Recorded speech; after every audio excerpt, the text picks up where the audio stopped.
دايما كنا بنقول ان نزول التخسيس او نزول الوزن مش مجرد بس رقم الميزان او تغيير في الشكل، لا ده بيغير كل حياتنا، بيبقى فرصة فعلا وسبب اساسي للنجاح في حياتنا وفي شغلنا وفي تركيزنا. فعلا بيغير حياتنا. يبقى مجرد ان انا بس ابدا اخس وابدا اغير بس اللايف ستايل بتاعي، ده بيفتح لي افاق حاجات كتيره قوي.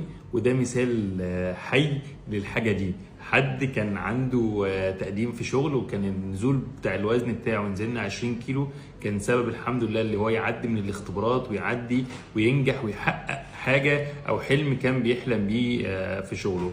فدايما بنقول ان موضوع التخسيس او موضوع الدايت او الموضوع نزول الوزن مش مجرد بس شكل وبس، لا ده بيغير الشخصية بتاعتنا ويخليني انسان جديد في كل حاجة، في طريقة تفكيري وفي حتى في طموحاتي وفي احلامي وفي شغلي. فالنجاح حاجة متكاملة. خلينا دايما نفكر بالفكر العمومي ده او الشمولي، اللي الموضوع اكبر بكتير قوي من ان انا قصه رقم ميزان او قصه تغيير في الشكل او حاجه. لا دايما ابقى داخل الدايت هدفي الاساسي اللي انا اجدد حياتي كلها، تفكيري، احلامي، احط اهداف كتيره في شغلي، في حياتي الشخصيه، كل ده بيتجدد جدا.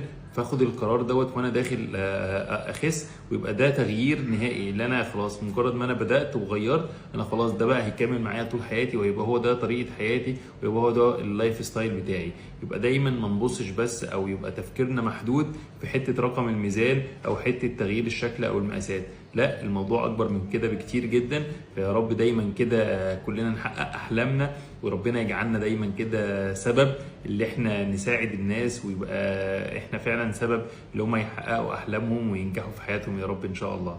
ودايما مع بعض كده في مراكز يوكان، دكتور مصطفى الحودي.